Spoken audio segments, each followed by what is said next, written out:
레오나르도 다빈치는 1세기에 한 사람이 나오기 어려울 정도의 유명한 화가입니다. 그 이름이 유명해진 데는 이러한 배경이 있습니다. 베로키오라는 스승이 운영하는 화방에서 그림을 배우기 시작을 했습니다. 그런데 어느 날 스승이 미처 완성하지 못한 그림을 완성하라고 다빈치에게 말을 했습니다. 나는 아직 그림을 배우고 있는데 어떻게 스승님의 그림을 그릴 수 있겠습니까? 못합니다. 계속해서 사양을 했습니다. 그럼에도 불구하고 베로키오는 계속해서 그림을 그리게 했고 결국은 사양하고 사양하다가 그 그림을 그리고 완성하게 되어졌습니다. 완성되어진 그림을 본 스승은 무릎을 치며 탄복을 했습니다. 이렇게 그림을 잘 그릴 수 있을까? 그림 그리는데 천재라는 것을 알고 스승이 따라가지 못할 그림이라 생각하고 붓을 꺾습니다. 그리고 그때부터 베로키오는 조각에만 집중을 했다고 합니다. 그때 완성한 그림이 그리스도의 세례, 세계 3대 미술관인 우피처 미술관에 지금도 소장이 되어지고 있습니다. 그런데 그 이후에 다빈치는 우리가 잘 아는 모나리자라는 그림을 그리고 최후의 만찬이라는 그림을 그려서 세계적인 화가가 되어졌던 것이지요. 노경을 지나는 다빈치는 그의 고백록에서 이런 말을 했습니다. 하나님이 주신 시간은 은혜 받을 수 있는 기회이다. 스승의 그림을 그리는 것을 선택했기 때문에 그는 유명한 화가가 될 수 있었습니다. 물론 끝까지 사양했더라도 그 그림의 재주가 나타나지 않았겠습니까마는 다빈치는 스스로 그때 선택했기 때문에 하나님의 은혜를 받은 기회가 되었다고 스스로 고백을 하고 있는 것입니다. 다빈치의 말처럼 하나님이 우리에게 똑같이 주신 하루의 24시간의 시간 속에는 하나님이 주시는 은혜의 기회임에 틀림이 없습니다. 특별히 우리에게 하나님이 주신 시간은 어떤 기회가 되고 있습니까? 죄악의 길을 걸어가는 나에게 하나님께서 회개하라고 명령하십니다. 그때 회개해야 합니다. 회개할 때에 그 시간이 하나님이 주신 은혜의 기회가 될 수 있습니다. 베드로는 법정 앞에서 예수님을 3번이나 모른다고 부인을 했습니다. 그것도 3번째는 예수님의 이름을 저주하며 맹세하며 모른다고 그것도 조그마한 비자 앞에서 부정을 했을 때 닭이 울었습니다. 닭 울기 전에 3번 나를 부인하리라 하신 주님의 말씀이 생각나서 밖에 나가서 심하게 통곡을 하고 회개했습니다. 베드로가 사도가 될 수 있었던 것, 베드로가 주님의 제자가 되어 저 로마에까지 복음을 증거할 수 있었던 결정적인 시간이 그때 회개의 시간입니다. 그때 회개했기 때문에 베드로는 하나님의 은혜의 일꾼이 될 수 있었던 것입니다.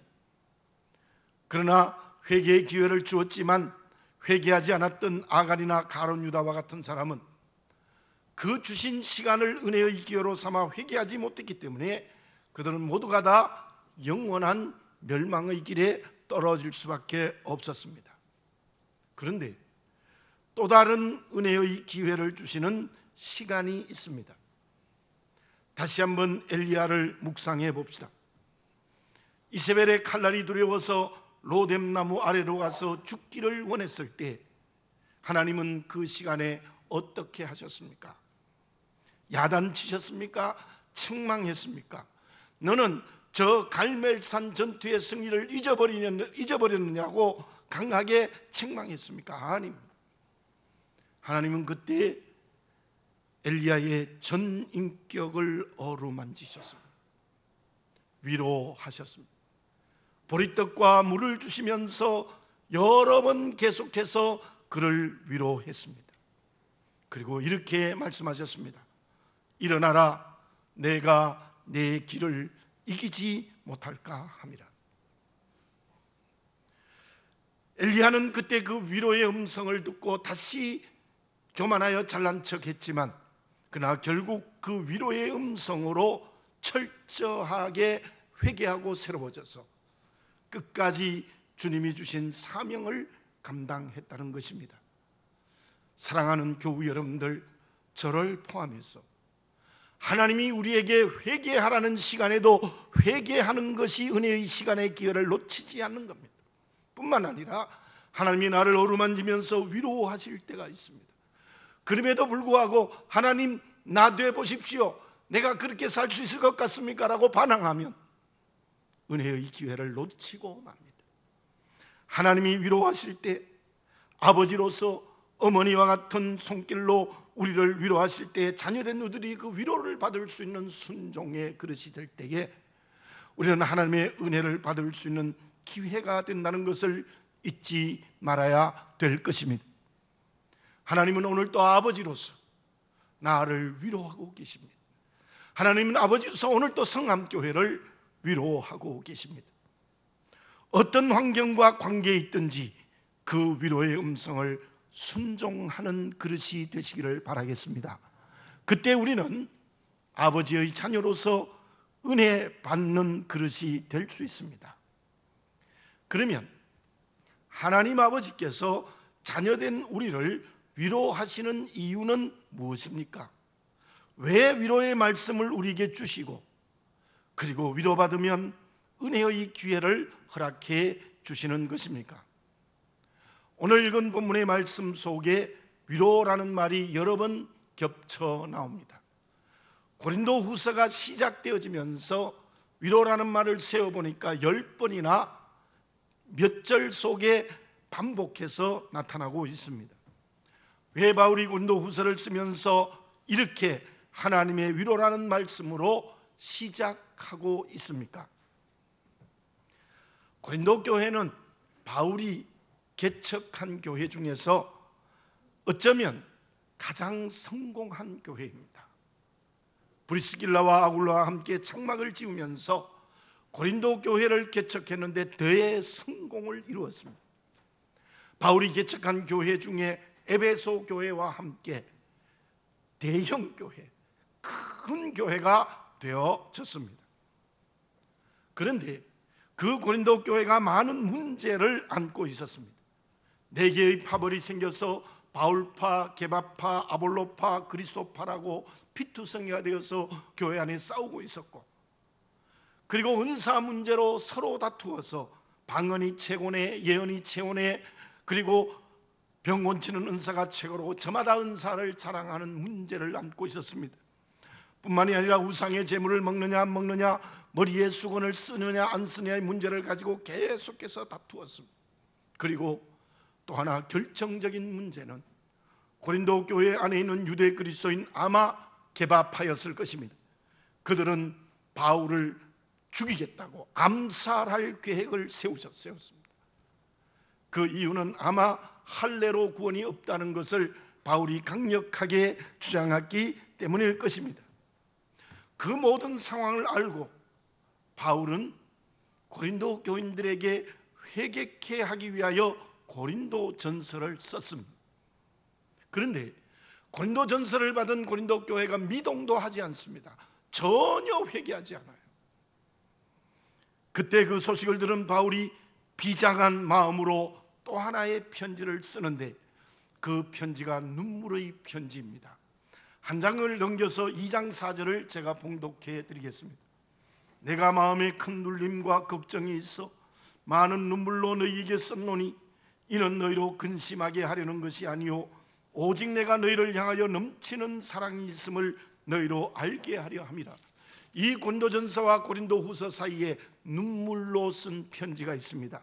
말은 눈물로 썼지만은 강한 채찍을 든 책망의 편지였습니다. 그 편지를 받고 고린도 교인들이 회개했습니다. 변화되어졌습니다. 진심으로 회개했습니다. 그 회개했다는 상황의 보고를 받고 바울이 쓴 편지가 고린도 후서입니다.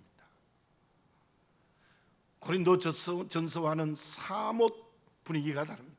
눈물의 편지는 지금 없어져 버렸지만 그 책망과는 전혀 다르게 고린도 후서를 쓰면서는 위로라는 말씀으로 시작하고 있는 장면을 볼 수 있습니다. 그런데 왜 바울이 고린도 후서를 쓰면서 위로라는 말로 시작을 했겠습니까? 물론 고린도전서 눈물의 편지를 쓴 다음이었기 때문이기도 하지만 실제로 고린도 교회 교인들은 예수님의 이름 때문에, 믿음 때문에 그 세상에서 큰 고난을 당하고 있었습니다. 고린도는 항구 도시로서 물질이 풍요한 도시입니다. 물질이 풍요하니 자연적으로 그 도시는 물질로 쾌락을 일삼는 도시였고, 거기에다가 우상을 섬기고 있는 도시였습니다.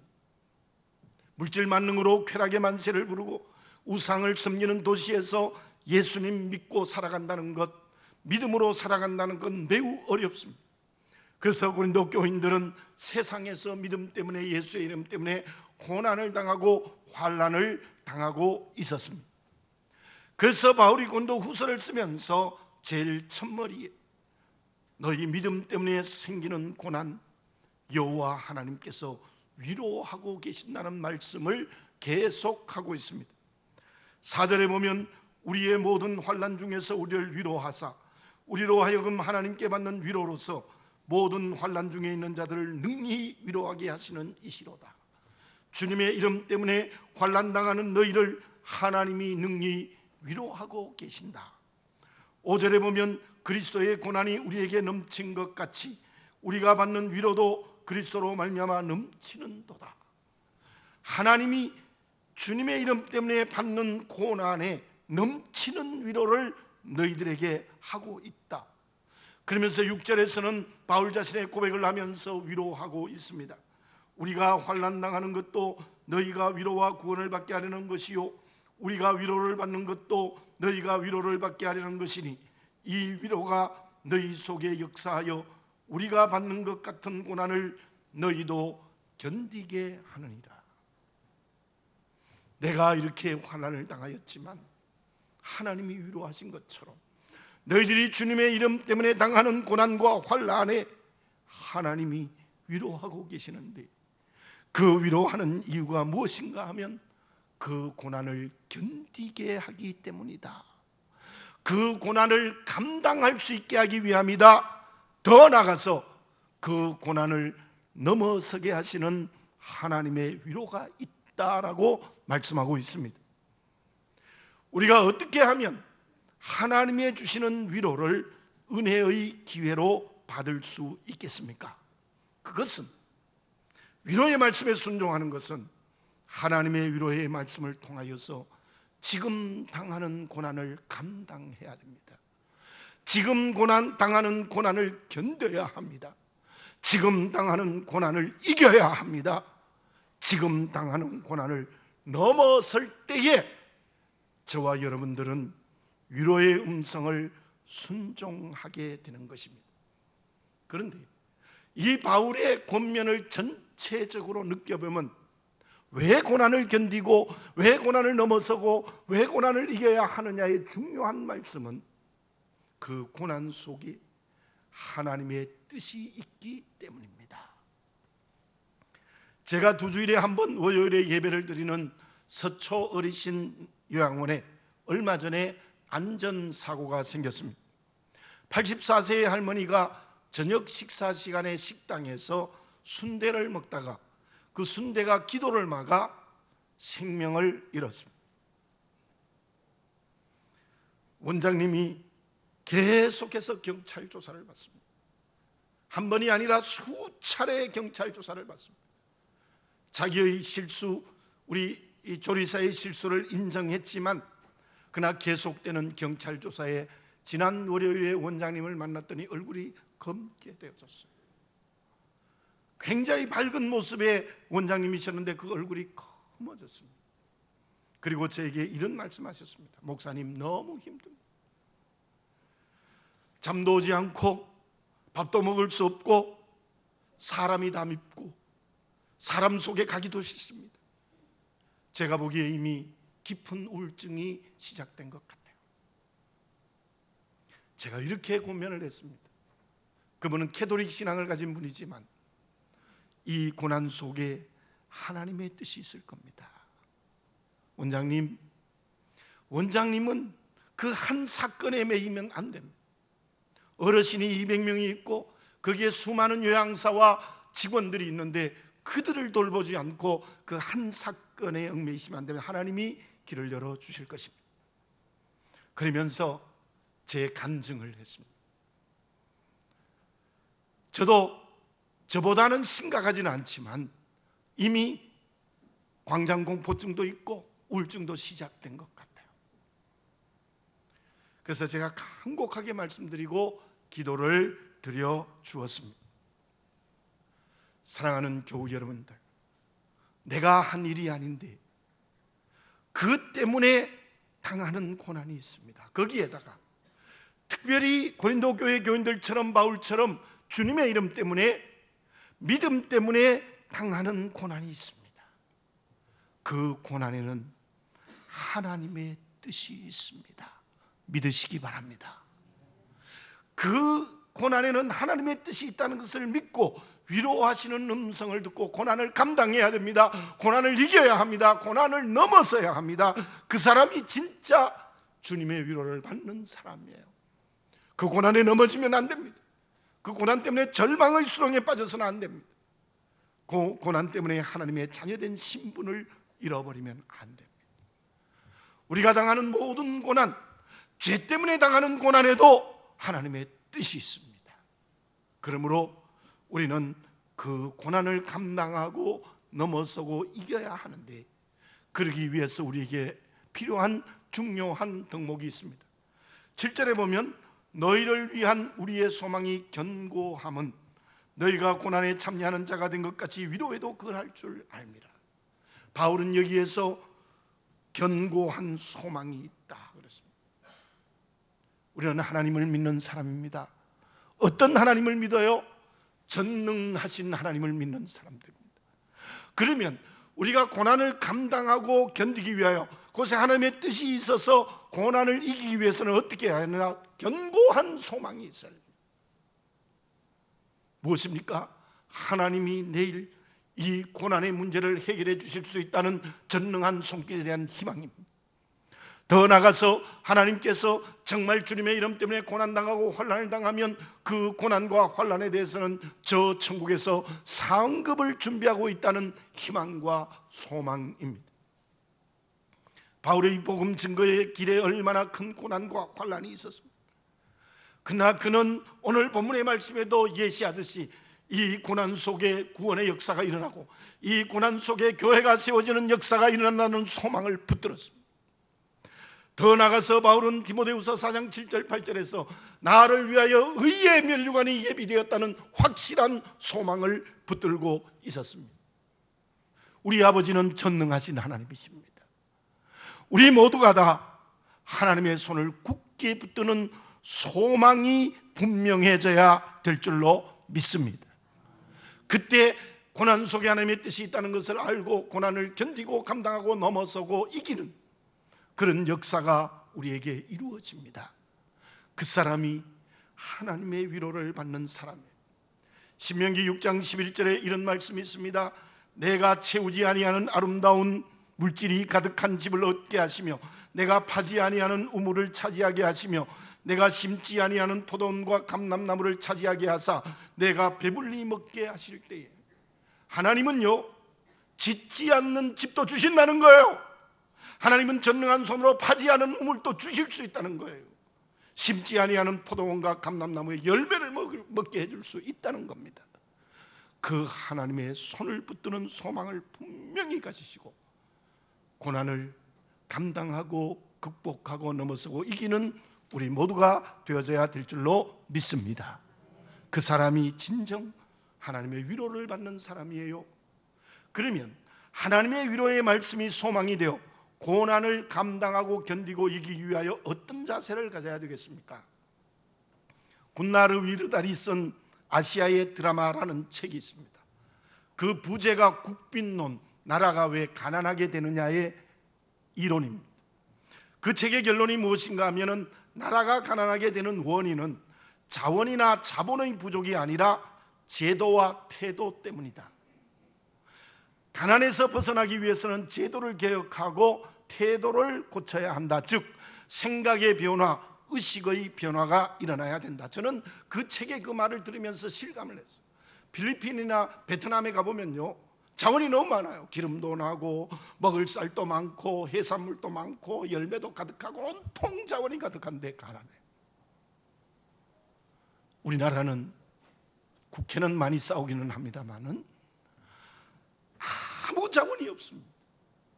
그런데도 그 나라보다 10배 더 잘 살아요. 우리에게 생각과 의식이 분명한 한국 민족의 우수성이 분명히 있는 것입니다. 맞습니다. 자원이 풍부하고 많으냐에 따라서 부자와 가난하게 되는 게 아니라 어떤 태도와 생각을 가지느냐에 따라서 부유한 나라가 된다는 그 말이에요. 저와 여러분, 정말 고난 앞에선 내 태도, 자세가 문제입니다. 거기서 완전히 방향이 달라지는 겁니다. 오늘 8절과 9절의 말씀에서는 바울이 고린도 교인들에게 간증을 합니다. 제가 읽어보겠습니다. 형제들아, 우리가 아시아에서 당한 환난을 너희가 모르기를 원하지 아니하노니 힘에 겹도록 심한 고난을 당하여 살 소망까지 끊어지고 우리는 우리 자신이 사형 선고를 받은 줄 알았으니 이는 우리로 자기를 의지하지 말고 오직 죽은 자를 다시 살리시는 하나님만 의지하게 하심이라. 이게 에베소의 사건이라는 학자들도 있지만 대부분의 학자들은 루스드라와 이고니온에서 복음 증거하다가 바울이 돌에 맞아 죽었어요. 죽었다고 그 시체를 성박 시체 버리는 곳에 버렸는데 거기서 다시 깨어났어. 다시 성 안에 들어가서 복음 증거한 것을 고백하면서 이야기하는데, 내가 그 고난과 환난에서 어떤 자세를 가졌느냐? 자기를 의지하지 말고 죽은 자를 살리시는 하나님을 의지하기 위함이다. 우리가 고난 앞에서 소망을 가질 수 있는 결정적인 이유는 무엇도 의지하지 말고 하나님만 의지하는 것입니다. 오늘 10절 말씀이 무엇입니까? 그가 이같이 큰 사망에서 우리를 건지셨고 또 건지실 것이며 이후에도 건지시기를 그에게 바라노라. 내가 하나님 의지하셨더니 죽음에서 나를 건지셨고 건지시고 계시고 건지실 것이다. 하나님만 의지하면 과거 현재 미래 전부 우리를 구원으로 허락하여 주시는 하나님의 은혜입니다. 저와 여러분, 왜 하나님이 우리에게 고난을 주십니까? 그 고난 속에 하나님의 뜻이 있습니다. 그러면 그 고난을 견디고 이기고 넘어서기 위해서는 다른 것 의지하면 안 돼요. 그것이 은혜의 기회가 되기 위해서는 하나님을 절대적으로 의지해야 됩니다. 두 가지입니다. 주님의 이름 때문에 고난당하면 그 고난 속에서도 오직 하나님을 의지해야 되고, 반대로 좋은 환경, 형통한 삶, 아름다운 관계 속에서도 언제나 하나님을 의지해야 돼요. 그런데 하나님을 의지하는 경건이 무엇입니까?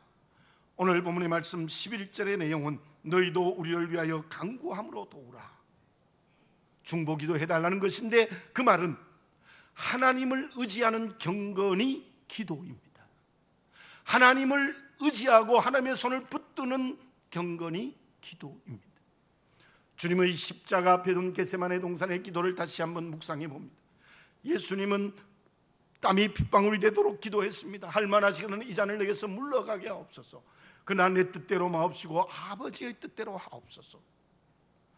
여러분, 주님과 나는 한 몸입니다. 제가 몇 주일 전에 설교했듯이 주님의 생명이 내게 흘러넘칩니다.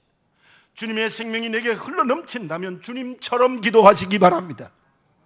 내 뜻대로 마옵시고 아버지의 뜻대로 하옵소서. 절대적으로 하나님을 의지하는 기도의 그릇이 되어지시기를 바라겠습니다. 그렇게 되면 우리가 어떤 사람이 될 수 있는가? 오늘 본문의 말씀의 6절을 제가 다시 한번 읽어볼게요. 우리가 환난을 당한 것도 너희가 위로와 구원을 받게 하려는 것이요 우리가 위로를 받는 것도 너희가 위로를 받게 하려는 것이나 이 위로가 너희 속에 역사하여 우리가 받는 것 같은 고난을 너희도 견디게 하느니라. 우리가 위로를 받는 것도 너희가 위로를 받게 하려는 것이니.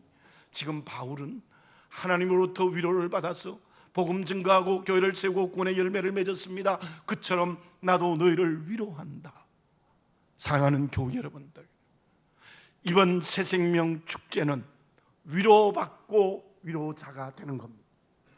우리가 정말 고난 속에 하나님의 뜻이 있다는 것을 확실히 믿고 고난을 이기는 소망을 가지고 기도로 하나님의 말씀을 들어 은혜의 기회로 삼는 위로받는 자가 되었다면 이제는 위로하는 자가 되어야 될 줄로 믿습니다.